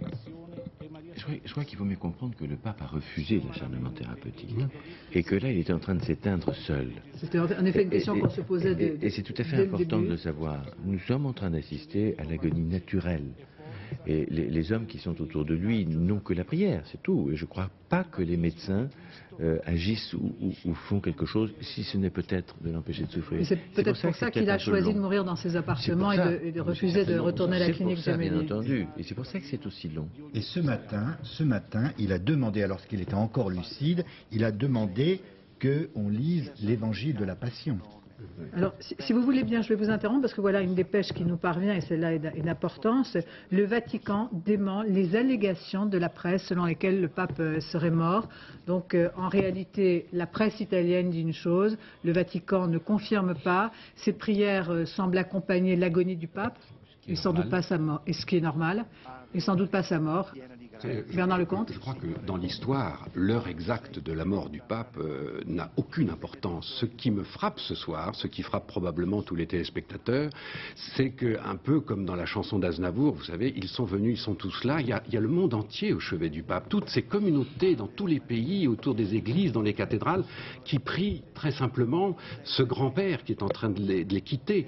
Il y a ce côté familial qui me frappe, moi, qui est tout à fait unique. C'est rare dans notre monde, ce genre de moment. Et c'est ce moment-là, me semble-t-il, qui restera. Enseignant Dubost. Moi, je partage Vous aimeriez être place Saint-Pierre peut-être ce soir? J'aimerais être place Saint-Pierre, j'aimerais aussi être à Évry avec les gens de mon diocèse, parce que c'est là que je trouve que c'est important d'être. Et ils ont prié tout à l'heure le chapelet, et je crois que dans les 48 heures qui viennent, il faudra qu'on soit ensemble. Philippe Arroy, il ne faut pas oublier que le pape est la seule grande autorité morale du monde entier à l'heure actuelle, avec tous les voyages qu'il a fait, etc. C'est normal que... Pour la communauté catholique. Non, pour les autres aussi, parce qu'il est allé partout. Il a été reçu par des chefs d'État qui ne sont pas catholiques, mais il est allé partout et on l'écoutait, on venait le voir. Et donc c'est en cela qu'aujourd'hui, sa mort, son agonie en tout cas, dépasse largement le monde catholique, le monde chrétien. Il y a beaucoup de gens certainement qui sont très émus ce soir de voir cet homme de la paix qu'on consultait pour des problèmes de paix, de droits de l'homme. Alors Bernard Lecomte, on a envie de dire que le Vatican doit être peut-être très embarrassé de la suite à donner dans cette espèce de transition qui ne dit pas son nom en réalité. Non, vous savez, le Vatican, ça fait 2000 ans qu'il assume des successions de papes. Jean-Paul II est le 264e pape. Il y aura un 265e pape. Il n'y a aucun doute là-dessus. Non, je crois pas. Comment gérer cette période qui s'annonce? C'est la gestion de toute fin d'un grand homme, d'un chef d'État, d'un leader spirituel. Il y a toujours des petites maladresses ici ou là. Je suis sûr qu'en ce moment, on s'interroge en effet auprès de lui pour savoir ce qu'on annonce ce soir ou cette nuit ou demain matin, bien sûr. Mais cela dit, si on vous dit actuellement, bon, il n'est pas encore mort, attendons en effet l'annonce officielle pour dire le pape est mort. Voilà. Écoutez... Santa Maria, Madre di Dio, prega per noi peccatori, adesso e nell'ora della nostra morte. Amen. On voit d'ailleurs beaucoup de jeunes sur ces images. Vous le notez? Mais vous savez, il avait donné un rendez-vous cet été à Cologne, aux Journées mondiales de la jeunesse. Et je pense que, en voyant ces images, beaucoup se diront qu'il est nécessaire probablement d'y aller, non seulement pour accueillir le nouveau pape, si à ce moment-là il y en a un, mais pour aussi rendre hommage à celui qui les a tant aimés. Alors peut-être une dernière question à chacun d'entre vous. Quelle est l'image de ce pape qui a régné pendant 26 ans? Quelle est l'image que vous avez envie, vous, de retenir? Et puis je demanderai la même chose à Bernard Debré et puis à tous mes invités. J'ai dire que l'image du pape au mur des lamentations est probablement celle qui frappe tous les esprits. Et puis j'ai beaucoup d'images puisque j'ai eu la chance de l'approcher pendant les Journées mondiales de la jeunesse. Mais il y a dans le coin de mon cœur quelques traits d'humour parce que il nous a fait souvent rire. Il nous a menés au plus profond, il nous a menés au plus haut, il nous a fait réfléchir et il nous a fait aussi souvent rire. Souvenez-vous, Bernard Debré, Monseigneur Debré, quand on s'est vu à Tours, là aussi il nous a fait rire pendant la messe. C'était un monde, il y avait un monde fou, il y avait une foule extraordinaire, il a eu des mots d'humour et il savait mener les deux à la fois, la spiritualité et l'humour. Moi, l'image que je garderai, c'est l'image que j'ai eue quand j'étais jeune journaliste et que j'ai couvert pour mon journal de l'époque, La Croix, le premier voyage du pape derrière le rideau de fer en juin 79. Ces foules de 500 000, 600 000, 800 000 personnes qui étaient là dans un pays communiste, pour moi, journaliste, je me suis dit là, il se passe quelque chose et tous les journalistes qui étaient là, tous les confrères qui étaient là, catho ou pas catho, papiste ou pas papiste, tous se sont dit on est en train d'assister à un événement historique. Et moi, c'est à Rome lorsqu'il a été installé, donc en octobre 78, et qu'il a dit cette phrase extraordinaire, « N'ayez pas peur », on ne savait pas très bien ce que ça voulait dire, on se doutait que ça voulait certainement dire quelque chose, et on l'a vu, alors, dans ce que vous venez de dire, c'était n'ayez pas peur. C'était un message et c'était un programme. En fait, c'était son programme. C'était un programme politique. C'était son message et il n'a pas eu peur. Il n'a pas eu peur, et certainement que si le mur de Berlin est tombé, ça, on en a assez peu parlé, en grande partie, grâce à lui. Ça ne fait aucun doute. On va, si vous voulez bien, repartir vers Rome. Nous voyons donc ces images de la place Saint-Pierre avec tous ces milliers de fidèles en prière. Gérard Griesbeck, peut-être m'entendez-vous?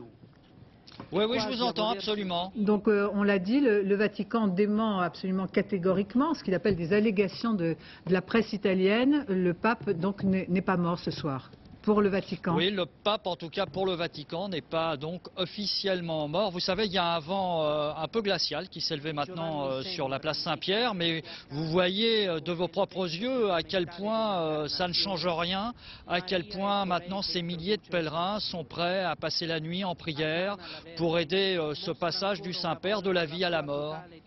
Quelles sont les prières, Monseigneur Dubos, qui peuvent être dites en ce moment même? Vous avez vu le chapelet, oui. Et à mon avis, il sera alterné avec des psaumes, puisque c'est traditionnellement comme cela que l'on veille les mourants, par des psaumes et par le chapelet. On peut dire une chose aussi, c'est que bon, le pape a créé beaucoup de cardinaux, 232 en 9 consistoires, mais aussi le pape a été un faiseur de saints.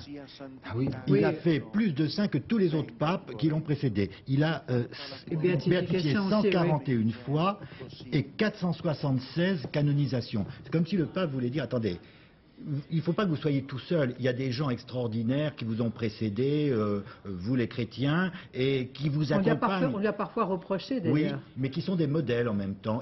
Ça voulait dire vraiment quelque chose de très important. Un saint, c'est quelqu'un qui vit l'évangile dans son époque. Et un saint est obligé d'inventer quelque chose dans la fidélité à l'amour de Dieu. Et à mon avis, d'une certaine manière, Jean-Paul II a pris ça comme programme, et puis les saints, nous le pensons, nous aident. Eh bien, je pense que Jean-Paul II continuera à nous aider. Oui, c'est cet homme de communication qui sait ce que c'est que la communication, sait très bien aussi ce que c'est que le monde du people. Et quand il donne des saints aux nouvelles communautés chrétiennes, quand il donne des saints à la jeunesse, après tout, il leur dit peut-être qu'entre Madonna et Mère Teresa, on peut peut-être choisir la seconde. On écoute à nouveau les prières de la place Saint-Pierre. Toujours cette prière à la Vierge Marie. Cette Vierge Marie qu'il aimait tant, qui était donc celle qui l'a accompagné tout au long de son pontificat. Tout au long de son pontificat, il avait une spiritualité qui a été formée, ou il a une spiritualité qui a été formée par Saint Louis-Marie Grignon de Montfort, qui est un saint français. Et il explique dans un de ses derniers livres comment il l'a découvert et comment il est rentré dans cette manière d'appréhender Marie qui fait qu'elle est un modèle de foi et de don de soi, et que le cœur de Marie est occupé simplement de son fils, et c'est ce qu'il a voulu vivre. Et elle veille peut-être sur lui en ce moment même, en tout cas dans les prières des fidèles place Saint-Pierre. C'est vrai que la dévotion du pape à la Vierge est quelque chose d'exceptionnel, mais enfin, il y a d'autres pays que la Pologne où ça se passe, et c'est le cas de la plupart des catholiques, et aussi d'ailleurs des orthodoxes, qui ont une grande dévotion à l'égard de la Vierge. Les Vierges noires sont aussi orthodoxes que catholiques, mais c'est aussi cette dévotion qui échappe parfois à l'entendement, notamment de nous, les journalistes, quand on voit que ce pape attribue incontestablement sa survie au moment de l'attentat de 1981 à Notre-Dame de Fatima, à la Vierge de Fatima. Et on ne lui fera pas dire le contraire. Alors là, on sort un peu du rationnel. C'est sa conviction, sa foi, sa prière qui fait qu'il a dit, je ne sais toujours pas qui a tenu l'arme, mais je sais qui l'a dévié. Et il a toujours dit, c'est la Vierge de Fatima. Et là, c'est là qu'on est dans la foi et qu'on n'est plus dans le rationnel. Et la balle qui a donc touché le Saint-Père, qu'on a retiré, est à Fatima maintenant. Oui. La balle de l'attentat de 1981. Si vous voulez bien, on va essayer maintenant de faire un point, d'essayer de s'y retrouver dans tous ces communiqués qui nous sont parvenus depuis 24 heures maintenant. Ces communiqués se sont accélérés. On a parlé de la mort du pape, en tout cas la presse italienne le disait, démenti du Vatican il y a quelques minutes. On tente de faire un point avec Bernard Lebrun. Voici l'homme qui annoncera la mort du pape. Le cardinal Camillo Ruini, vicaire de Rome, et donc de son évêque, Jean-Paul II. Et qui, en cette soirée sans espoir, a convié les paroissiens de Saint-Jean-de-Latran à la prière. Même chose sur la place Saint-Pierre, avec ce groupe de pèlerins anglais, qui prient et qui attendent le dénouement fatal. Visage grave, visiblement préoccupé, Joachim Navarro-Valls, le porte-parole du Vatican, vient de rédiger le dernier bulletin de la journée. Il est 18h30. Pas de conférence de presse cette fois, un simple communiqué distribué à la presse qui parle d'aggravation. En substance, il indique que le pape Jean-Paul II souffre d'une insuffisance cardio-circulatoire et rénale et que son hypotension artérielle s'est aggravée et qu'il respire mal. Dans son homélie ce soir, le cardinal Ruini, qui a vu le pape à 2 reprises dans la journée, s'est montré pessimiste. Le pape voit déjà et touche déjà le Seigneur, dit le cardinal. Mais c'est dans la joie qu'il l'annonce. Tant pour les catholiques, la vie sur terre n'est qu'un passage. Dans le dernier communiqué de la soirée, le Vatican indique que l'état de santé du pape, je cite, est notablement compromis. De sources médicales, selon l'agence de presse italienne ANSA, il n'y aurait plus d'espoir. Quant au ministre de la Santé du Vatican, le cardinal Lozano, le pape est à l'agonie, vient-il de déclarer. Gérard Griesbeck, bien nous repartons vers vous. Vous êtes toujours en direct de Rome. Ces communiqués donc sont successifs. Quelles sont les dernières informations qui vous sont parvenues ? Toujours rien de la part du Vatican, rien d'officiel, mais vous voyez que petit à petit, je pense que vous avez encore ces images de la place Saint-Pierre. Petit à petit, eh bien, cette place se remplit.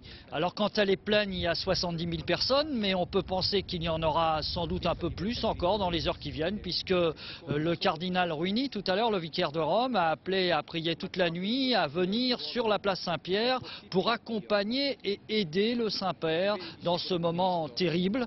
Et c'est vrai que si on regarde ces groupes de jeunes qui arrivent, eh bien évidemment il y a beaucoup d'Italiens, mais on reconnaît aussi beaucoup de groupes d'Espagnols, beaucoup de groupes de Français également. Ce sont les mêmes qui ces derniers jours venaient sur la place Saint-Pierre pour applaudir, pour chanter les louanges du pape. Vous savez, ils sont sur cette place et ils criaient Jean-Paul, Jean-Paul, ce qui paraît incroyable pour un pape, mais c'est cette relation très particulière qu'ont les jeunes avec le Saint-Père. Et bien aujourd'hui, évidemment, on ne les entend pas crier, on ne les entend pas sauter de joie lorsqu'il apparaissait à la fenêtre, mais tout simplement, on les entend prier et ils vont rester là, s'il le faut, et bien toute la nuit.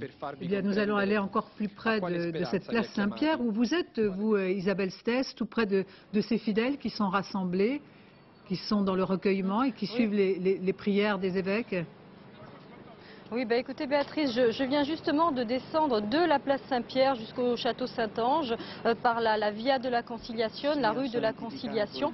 Et je peux vous dire que j'ai croisé des dizaines, probablement même des centaines de fidèles qui remontaient en courant cette rue pour se rassembler sur la place Saint-Pierre, qui était déjà évidemment pleine de monde. Donc il y avait des familles, des petits-enfants, des personnes âgées. On a l'impression que tout Rome converge ce soir vers la place Saint-Pierre.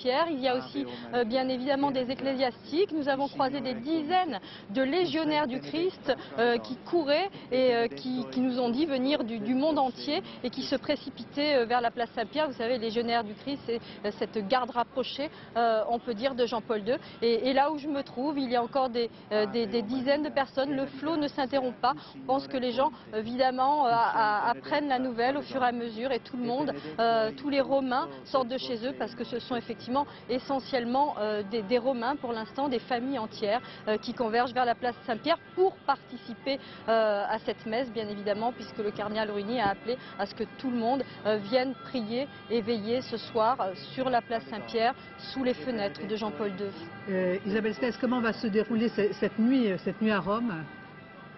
Toute la nuit en prière probablement?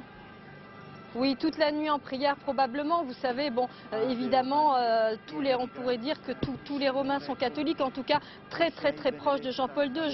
Jean-Paul II, pour eux, c'est un voisin. Et c'est vrai que beaucoup de gens nous ont dit, de toute façon, aujourd'hui, on vient veiller un proche, on vient veiller un voisin. Rome, aujourd'hui, n'est plus tout à fait comme d'habitude. L'atmosphère a changé. Donc ces familles vont probablement rester une bonne partie de la nuit sur la place Saint-Pierre, en attendant, bien évidemment, un signe, des nouvelles qui les plongera, un signe qui les plongera dans le deuil. Voilà, mais on s'attend bien évidemment à une très longue nuit de veillée ici sur la place Saint-Pierre. Cette veillée qui se fait en direct devant les caméras du monde entier, c'est sans doute cette nouveauté, puisque la presse et les médias sont là, présents, pour vivre, je dirais, seconde par seconde, l'évolution de l'état de santé du pape. Oui, mais l'agonie de Jean-Paul II reste très digne. Ça n'a pas toujours été le cas. L'agonie de Pie XII en 1958 a été quelque chose d'épouvantable. Ça s'est passé à Castel Gandolfo. La famille du pape, la famille réelle du pape avait pris tous les pouvoirs. rien ne pouvait se faire sans eux. Un des médecins a photographié le pape sur son lit de mort et a vendu la photo à un journal italien. Ça a fait un scandale absolument. Si bien que après, lorsque Jean XXIII a été pape, le successeur de Pie XII, et que lui-même est mort très peu de temps, il a régné simplement que 5 ans, il avait bien pris soin de faire en sorte que son agonie soit absolument digne là aussi. Mais Philippe, je vous attends, j'aurais quand même insisté sur cette force des médias, ces caméras du monde entier qui ont montré la souffrance du pape, cette souffrance et ces dernières forces qu'il a jetées, on l'a vu ce dimanche de Pâques, et puis aujourd'hui, ce soir, on est en direct de la place Saint-Pierre avec tous ces fidèles qui prient, et finalement, l'importance des médias, lui, s'en est servi, il l'a voulu, c'est la continuité. Les caméras du monde entier nous le montrent depuis le début. Ils nous l'ont montré sportif, champion de ski, ils nous l'ont montré dynamique, courant des marathons mondiaux dans ses voyages, et les mêmes caméras nous l'ont montré souffrant, et aujourd'hui ces caméras transmettent cette veillée qui est une veillée d'agonie. Ce qui est très important, c'est que le Parkinson, qui est une maladie épouvantable, très longue, est une déchéance, n'atteint pas le cerveau en tant que tel, la réflexion. Et les Parkinsoniens ont une volonté extraordinaire, ils ont une volonté d'exister, une volonté d'apparaître, de paraître. Et on a vu le pape dans ses derniers moments, hier encore et avant-hier, vouloir parler, s'exprimer. C'est une volonté parce que son cerveau fonctionnait bien. Et moi je voulais dire que, Monseigneur, les images que nous voyons en ce moment, place Saint-Pierre à Rome, c'est un message de foi. C'est un très grand message de foi, et à mon avis c'est un message universel, c'est-à-dire que je crois que comme le pape a été partout, on le reçoit partout comme quelqu'un qui a été chez vous et qui vous connaît. Et ça, je crois que c'est très important. Vous savez, être catholique, étymologiquement, ça veut dire être ouvert à tous. Et on peut dire que ce pape nous a forcés à être un peu tous catholiques de ce point de vue-là. Bernard Lecomte. Oui, cet ancien journaliste a toujours voulu, a toujours compris, a toujours su ce que c'était que la communication. Il sait l'image qu'il donne. Et je pense qu'il faut bien comprendre que l'image de l'homme, la grandeur de l'homme, la primauté de l'homme donnée par Jean-Paul II, c'est l'homme sportif du début, c'est l'homme mourant de la fin, c'est le même homme. Il n'y a pas de différence dans la vie d'un homme entre sa jeunesse, quand il est en bonne santé, quand il est bronzé, quand il fait du ski, et puis la vieillesse, et puis quand il est handicapé, bientôt grabataire, quand il ne peut plus parler, quand il ne peut plus marcher. C'est le même homme, il est aussi grand au début qu'à la fin. C'est ça son message. Alors si vous voulez bien, je voudrais qu'on regarde un peu, on a parlé tout à l'heure de cet homme de dialogue, ce pape qui a ouvert le dialogue entre les différentes communautés chrétiennes, mais pas seulement. Le point avec Eleanor Gay. Pour la première fois dans l'histoire de l'humanité, 12 représentants de religions différentes ont prié côte à côte. C'était à Assise en 1986. Venus des 5 continents, musulmans, bouddhistes, juifs, catholiques entre autres, répondent à l'appel du pape Jean-Paul II. S'unir dans la prière pour la paix dans le monde. Le pape a dit, quand même, on est sur un chemin de changement, de conversion, allons-y, rencontrons-nous, et dit, le fait d'être côte à côte pour la prière des gens de différentes religions, il n'a jamais dit de prier ensemble, parce qu'ils n'ont pas prié ensemble, juifs, musulmans, chrétiens, mais ils étaient ensemble à Assise, dans des lieux différents. Être côte à côte, ça veut dire, nous croyons que la démarche spirituelle a une force extraordinaire pour la paix mondiale. Se rapprocher des autres religions, une priorité papale pendant 27 ans. Ici, en l'an 2000 à Jérusalem, le Saint-Père prie devant le mur des Lamentations, lieu sacré du judaïsme. Puis quelques heures plus tard, il se recueille sur l'esplanade des mosquées, 3e lieu saint de l'islam. Respecter la liberté de conscience, la religion de l'autre, c'est l'exemple qu'a donné Jean-Paul II tout au long de son pontificat. Pour lui, seul le dialogue peut empêcher le conflit. C'est aussi pour la paix mondiale. La paix mondiale, parce qu'on le dit quand même, et quelquefois c'est pas complètement faux, que les conflits trouvent leur origine dans les religions. Moi je pense qu'il faut préciser, je crois plutôt que les conflits trouvent leur origine dans une perversion des religions. Parce qu'aucun chrétien, aucun musulman, aucun juif ne peut se réclamer de Dieu pour déclarer la guerre, pour être homicide, ça c'est incroyable. S'engager par la parole, mais aussi par les actes, c'est la méthode de Jean-Paul II pour entretenir le dialogue entre les différentes religions. Comme ici à Canterbury en 1982. Le Saint-Père n'a pas hésité à embrasser l'archevêque de Canterbury, chef de l'église anglicane, pour montrer qu'au-delà des divergences doctrinales, le chemin à suivre pour les hommes du monde entier, c'est le respect. le pape Jean-Paul II, pape polonais, qui était allé à Auschwitz, qui a fait son premier voyage à Auschwitz lors du début de son pontificat, une relation très particulière avec les Juifs et la communauté juive, Eleanor Gay. C'est l'une des images les plus fortes du pontificat de Jean-Paul II. Entre les pierres du mur des Lamentations, à Jérusalem, il glisse une prière, comme le font les Juifs du monde entier.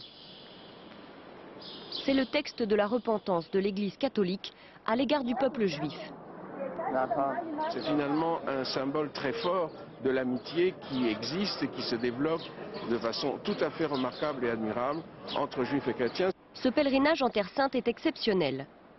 Depuis 1964, aucun pape ne s'était rendu en Israël, un État que l'Église refusait alors de reconnaître. C'est un grand pas vers la réconciliation. Et puis il y a cette demande de pardon à Dieu pour la Shoah et le recueillement à Yad Vashem, le mémorial de l'Holocauste. Jamais un pape n'avait autant fait en direction du peuple juif, ce peuple que l'Église catholique a jugé responsable de la mort du Christ pendant des siècles. Ce n'est qu'en 1965 que le Concile Vatican II balaie officiellement l'accusation. Mais le document final ne mentionne ni l'Holocauste, ni la possible responsabilité de l'Église. Il faudra attendre 1998 et la parution d'un rapport commandé 10 ans plus tôt par Jean-Paul II pour connaître la version officielle du Vatican. Oui, des chrétiens ont bien été impliqués dans la déportation, mais à titre individuel. Dans ces quelques pages, rien sur le rôle de l'institution catholique, ni sur celui du pape de la Seconde Guerre mondiale, Pie XII. Silencieux quand l'Italie de Mussolini promulgue ses lois raciales en 1938.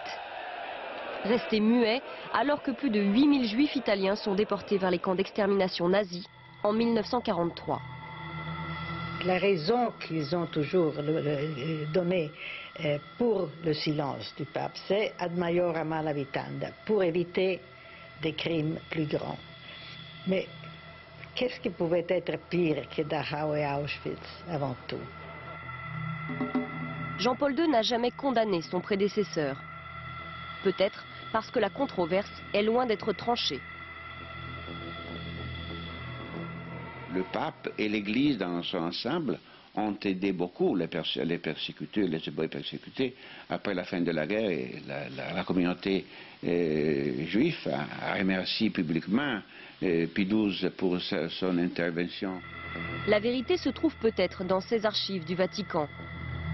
Jean-Paul II les a entrouvertes, mais les documents des années 1939-1945 garderont leur secret plusieurs années encore.